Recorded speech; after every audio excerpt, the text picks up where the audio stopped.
Hi everyone. आज का हमारा टॉपिक है एंट्रोपी। एंट्रोपी को पहले हम डिफ़ाइन कर लेंगे।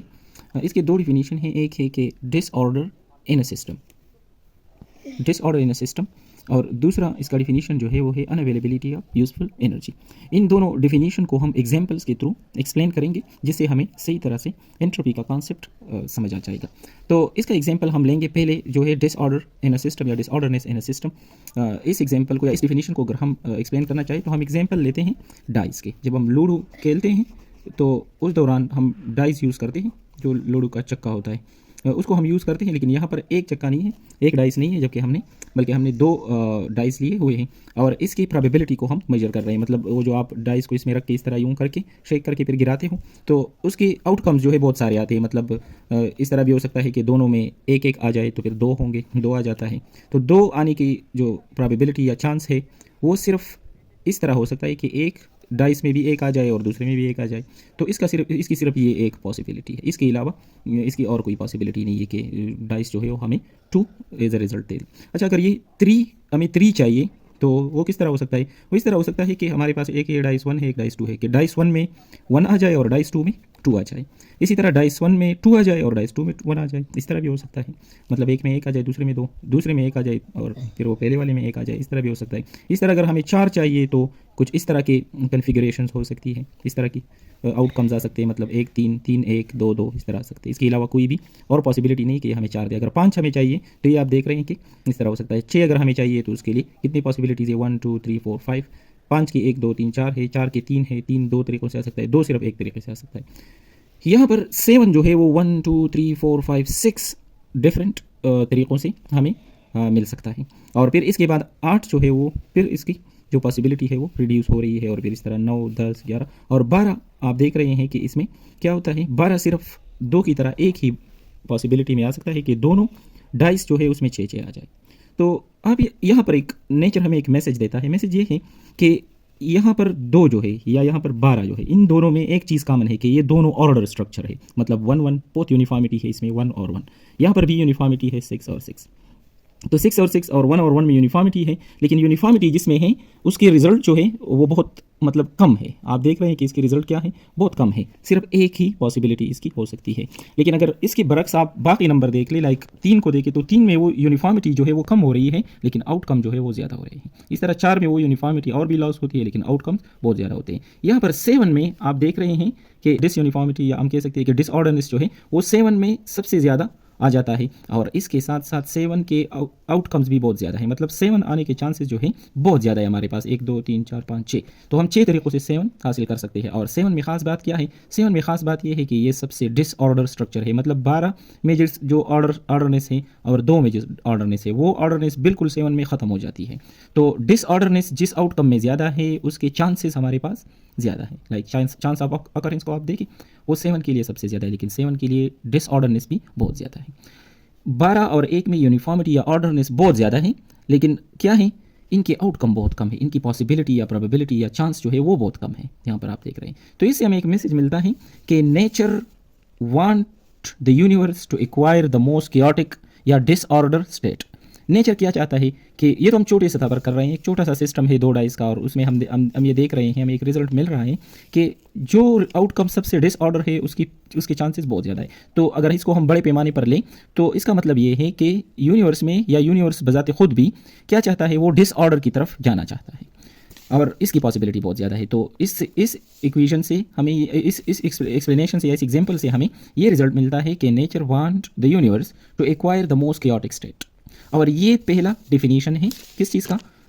एंट्रोपी का, कि disorder in system is called. तो ये जो स्पेशलिटी है या ये जो प्रॉपर्टी है यूनिवर्स की या किसी सिस्टम की, कि वो मोर chaotic या मोर डिसऑर्डर स्टेट की तरफ जा रहा है या जाना चाहता है, तो इसको हम क्या कहते हैं? एंट्रोपी कहते हैं। और ये डिसऑर्डरनेस जिस चीज़ में बहुत ज़्यादा हो उसमें एंट्रोपी भी ज़्यादा होगी। मतलब यहाँ पर एंट्रोपी कम है, यहाँ पर एंट्रोपी मैक्सिमम है, और इससे ये जो मैक्सिमम वैल्यू है इससे ज़्यादा डिसऑर्डरनेस हम 2 डाइस के बीचों बीच नहीं ले, दो, या मतलब इससे ज़्यादा डिसऑर्डरनेस 2 डाइस से हम हासिल नहीं कर सकते। अच्छा, इसको हम एक और मिसाल से भी एक्सप्लेन करते हैं। हम इस तरह करते हैं कि यहाँ पर हम क्या करते हैं, ये है एक ब्लू कलर का, या सिर्फ ये पानी है कप में, और इसी कप में हम ग्रीन कलर का वो डाल रहे हैं, ग्रीन कलर का इंक हम इसमें डाल रहे हैं। तो जब हम इसमें ग्रीन कलर का इंक डाल रहे हैं तो ये हमें पता है कि जब थोड़ा सा टाइम गुजर जाए तो ये सारा कप पानी का ग्रीन हो जाता है, और ये हमारा डेली लाइफ का एक्सपेरिमेंट है। लेकिन यहाँ पर अब एक क्वेश्चन है और एक मिसलीडिंग कॉन्सेप्ट भी है एंट्रोपी का, कि यहाँ पर चूंकि ये कप सारा अब ग्रीन हो गया है तो ये हमें इस तरह दिख रहा है कि ये ऑर्डर स्ट्रक्चर है, ये यूनिफॉर्मिटी इसमें ज़्यादा है, हालांकि इसमें यूनिफॉर्मिटी नहीं है। एंट्रोपी के मुताबिक इसमें डिसऑर्डरनेस ज़्यादा है, हालांकि इसका कलर तो सारा ग्रीन हो गया तो ये तो ऑर्डर्ड होना चाहिए या ये यूनिफॉर्म होना चाहिए, हालांकि एंट्रोपी के मुताबिक इसको हम मोर डिसऑर्डर स्ट्रक्चर कहते हैं या मोर डिसऑर्डर सिस्टम कहते हैं। वो क्यों कहते हैं इसको हम एक और एग्जांपल से एक्सप्लेन करेंगे। इसको मैं एक बार फिर इसको एक्सप्लेन करना चाहता हूँ कि जब हम ग्रीन ड्रॉप डालते हैं तो ये ग्रेजुअली ग्रीन ड्रॉप जो है पानी के अंदर फैलता रहता है और एक टाइम इस तरह आ जाता है कि सारा कप का पानी जो है वो ग्रीन बन जाता है। तो जब ये सारा ग्रीन बन जाता है तो बज़ाहिर ये यूनिफॉर्म लगता है, लेकिन हकीकत में ये ज़्यादा डिसऑर्डर स्ट्रक्चर है या सिस्टम है। तो इसलिए मैंने यहाँ पर लिखा है कि कॉन्सेप्ट ऑफ एंट्रोपी जो है वो कभी कभी मिसलीडिंग भी होता है, क्योंकि हमें एक स्ट्रक्चर जो है बज़ाहिर क्या लगता है, हमें यूनिफॉर्म या ऑर्डर लगता है, हालांकि वो ऑर्डर नहीं होता। तो ये क्यों ऑर्डर नहीं है, इसमें क्या लॉजिक है, तो इसको एक्सप्लेन करने के लिए हम एक और एग्जाम्पल लेते हैं। वो एग्जाम्पल कुछ इस तरह है कि हम दो ऑब्जेक्ट को कंसिडर करते हैं और इसमें हम क्या करेंगे, सेकंड डेफिनेशन ऑफ एंट्रोपी को यहाँ पर डिस्कस करेंगे। मतलब इस बात को कि इस कप में सारा कलर फैल गया तो इसका कलर यूनिफॉर्मली ग्रीन हो गया, तो अब ये तो दिखता यूनिफॉर्म है लेकिन है ये डिसऑर्डर अकॉर्डिंग टू एंट्रोपी। तो इसको एक्सप्लेन करने के लिए हम अब क्या करेंगे, दूसरा डेफिनेशन ऑफ एंट्रोपी यूज़ करेंगे जो कि है अनअवेलेबिलिटी ऑफ यूजफुल एनर्जी। तो इस अनअवेलेबिलिटी ऑफ यूजफुल एनर्जी का कप के साथ क्या ताल्लुक़ है, इसको हम इस एग्जाम्पल से अब एक्सप्लेन कर रहे हैं। यहाँ पर आप देख रहे हैं कि हमारे पास क्या है, दो ऑब्जेक्ट्स है, एक का टेम्परेचर 70 है दूसरे का 30 है।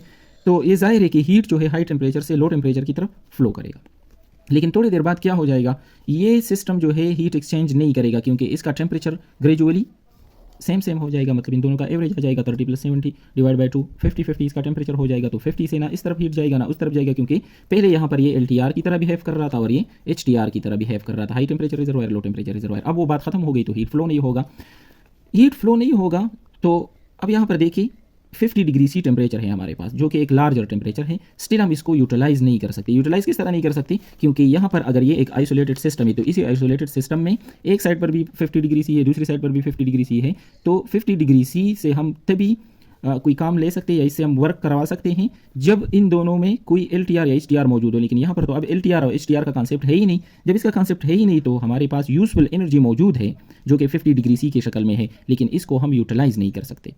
तो इसलिए हम यहाँ पर कह रहे हैं कि पहले क्या था, एक साइड पर पानी था और दूसरे साइड पर ये ग्रीन इंक था। तो ये ग्रीन इंक जो है वो ये बिहेव कर रहा था HTR की तरह और जो साफ पानी था वो LTR की तरह बिहेव कर रहा था। तो डिफ्यूजन यहाँ पर हो रहा था, ये ग्रीन जो है ये मिक्स हो रहे थे पानी में, ये ग्रीन कलर जो है। लेकिन एक टाइम इस तरह आ गया कि ये सारा ग्रीन जो है यूनिफॉर्मली डिस्ट्रीब्यूट हो गया। तो अब हमारे पास क्या है, ये एक्टिविटी स्टॉप हो गई, वो डिफ्यूजन जो है वो स्टॉप हो गई। वो ये बिल्कुल इस तरह स्टॉप हो गई जिस तरह यहाँ पर पहले 70 डिग्री सी से 30 डिग्री सी वाले ऑब्जेक्ट की तरफ हीट फ्लो कर रहा था। और फिर क्या हो गया, जब दोनों का टेम्परेचर एक जैसे हो गया तो क्या हो गया, हीट फ्लो या हीट एक्सचेंज जो है वो स्टॉप हो गया।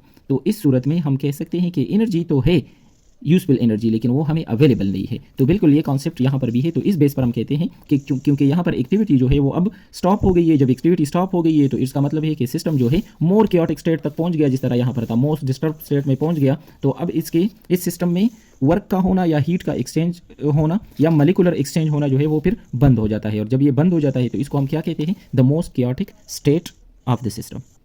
अच्छा, इसके अलावा ये कुछ तो बड़े छोटे पैमाने पर हो रहा है, क्योंकि हमने यहाँ पर एक छोटा सा आइसोलेटेड सिस्टम लिया हुआ है जिसके अंदर दो A और B पॉइंट्स है, एक का टेम्परेचर ज़्यादा है दूसरे का कम है। तो इसको हम बड़े पैमाने पर अगर हम कंसिडर करें तो इसके थ्रू हम heat death of the universe जो है उसको भी एक्सप्लेन कर सकते हैं। वो किस तरह एक्सप्लेन कर सकते हैं, हमें पता है कि यूनिवर्स के डिफरेंट रीजन्स जो है इनका टेम्परेचर जो है वो डिफरेंट है, किसी का हाई होगा किसी का कम होगा। तो इट मीन के डिफरेंट टेम्परेचर रीजन्स जो है हमारे पास यूनिवर्स में मौजूद है। और ये हमें पता है कि हाई टेम्परेचर से लो टेम्परेचर की तरफ हीट जो है वो हमेशा फ्लो करता है। तो यूनिवर्स में क्या होगा, ग्रेजुअली हाई टेम्परेचर वाले ऑब्जेक्ट से हीट जो है वो लो टेम्परेचर वाले ऑब्जेक्ट या रीजन्स की तरफ मूव करेगा। तो एक टाइम इस तरह आ जाएगा कि इनमें भी थर्मल इक्विलिब्रियम जो है वो एक्वायर हो जाएगा, जिस तरह यहाँ पर हुआ है। तो यूनिवर्स में उस टाइम फिर क्या होगा, HTR और LTR का कॉन्सेप्ट जो है वो ख़त्म हो जाएगा।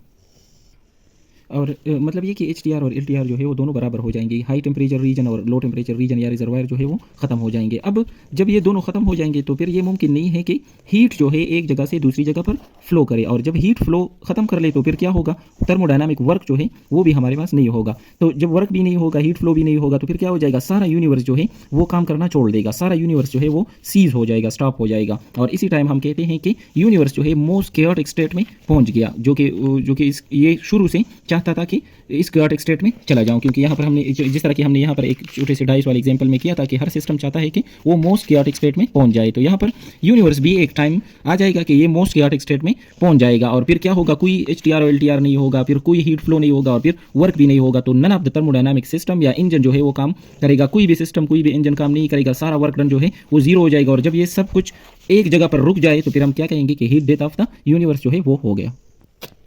अच्छा, इसके अलावा ये था heat death of the universe के बारे में। इसके अलावा कभी कभी आप लोगों ने देखा होगा कि एंट्रोपी को एरो ऑफ टाइम जो है ये भी कहा जाता है कि entropy is and arrow of time, इसको एरो ऑफ टाइम के साथ भी रिलेट किया जाता है। एरो ऑफ टाइम के साथ इसको क्यों रिलेट किया जाता है, हमें ये पता है कि एरो ऑफ टाइम जो है वो हमेशा आगे की तरफ जा रहा है। मतलब हम जब पैदा होते थे, छोटे बच्चे होते, फिर जवान हो जाते हैं, फिर बूढ़े हो जाते हैं, और फिर इसी तरह ये सिस्टम चलता रहता है। इस तरह के जितने भी चीज़ें हैं हम यूनिवर्स में देख रहे हैं, तो फिर वो शुरू से मतलब शुरू से इख्तिताम की तरफ, आगाज़ से इख्तिताम की तरफ जा रहे हैं।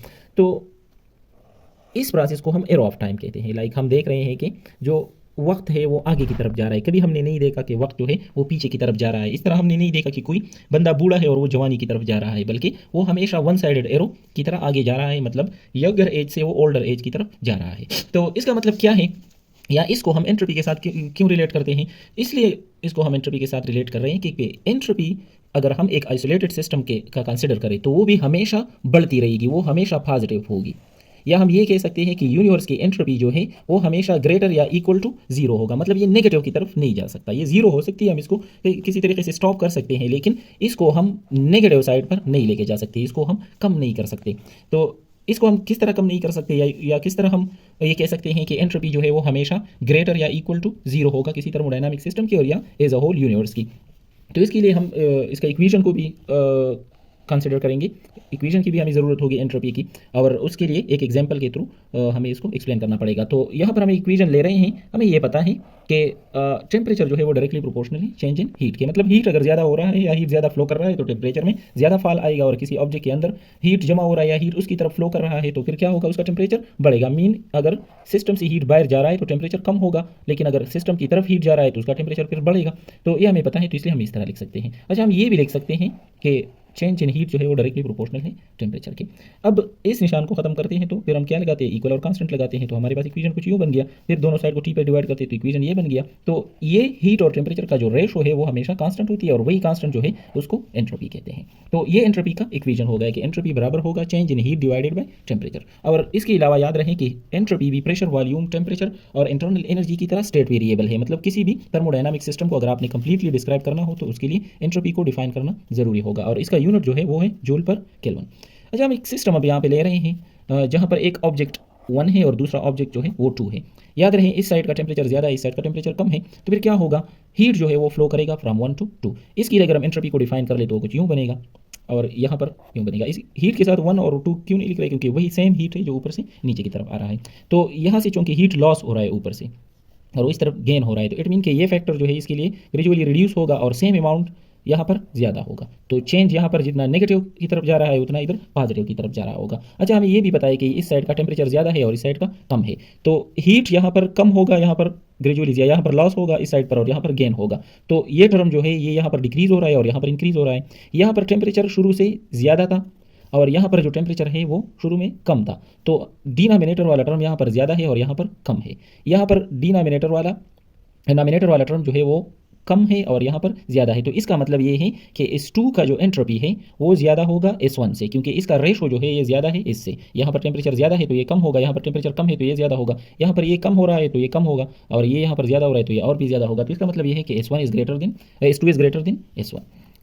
S2 is greater than S1। अच्छा, अब अगर हम चेंज इन एंट्रोपी लिख रहे हैं तो फाइनल माइनस इनिशियली लिख रहे हैं, और हमें ये पता है कि ये ग्रेटर है और ये स्मॉलर है, तो ये आंसर इधर से जो आंसर आएगा वो ज़रूर पॉजिटिव होगा या वो ग्रेटर देन या इक्वल टू 0 होगा। तो इससे हमें पता चलता है कि change in entropy of the system जो है वो हमेशा इंक्रीज हो रहा है। जिस तरह टाइम जो है वो हमेशा इंक्रीजिंग डायरेक्शन में जा रहा है, तो इस तरह एंट्रोपी जो है ये भी इंक्रीजिंग डायरेक्शन में जा रहा है। जिस तरह हम टाइम को नेगेटिव की तरफ नहीं लेके जा सकते एरो ऑफ टाइम को, इसी तरह हम एंट्रोपी को भी नेगेटिव की तरफ नहीं ले जा सकते हैं एक आइसोलेटेड सिस्टम के लिए।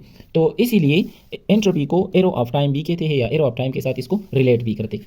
अच्छा, एंट्रोपी के बारे में कुछ टर्मिनोलॉजीज है या इसके बारे में कुछ इंपॉर्टेंट नोट्स है, ये भी याद रहें।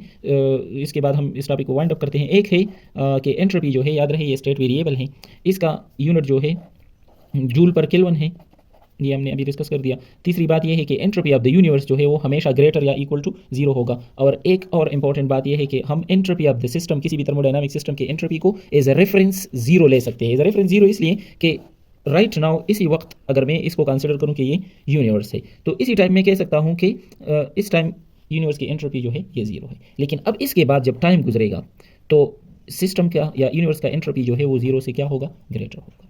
अच्छा, हम आज जो एंट्रोपी ले रहे हैं इसको 0 ले सकते हैं, लेकिन कल वाली फिर ग्रेटर देन 0 होगी। कल वाली हम 0 ले सकते हैं, लेकिन उसके बाद जो है फिर वो ग्रेटर देन 0 होगा, क्योंकि यहाँ पर हमने प्रूव कर दिया कि एंट्रोपी एरो ऑफ टाइम की तरह ये हमेशा बढ़ती रहती है। तो हम एज अ रेफरेंस कंसिडर कर सकते हैं कि आज यूनिवर्स की जो एंट्रोपी है ये 0 है, लेकिन इसके बाद जो है इसमें चेंज आएगा और वो चेंज जो है वो पॉजिटिव होगा, मतलब वो इंक्रीज होगा। एंट्रोपी एक बहुत बड़ा टॉपिक है, इस पर इसको एक वीडियो में या एक लेक्चर में कवर नहीं किया जा सकता, लेकिन यहाँ पर चूंकि एफएससी लेवल पर या ए लेवल पर इसमें इतनी ज़्यादा डिस्कशन नहीं शामिल बुक में की गई, जितना कुछ हमने डिस्कस कर दिया ये इसी लेवल पर काफ़ी है। तो थैंक यू वेरी मच।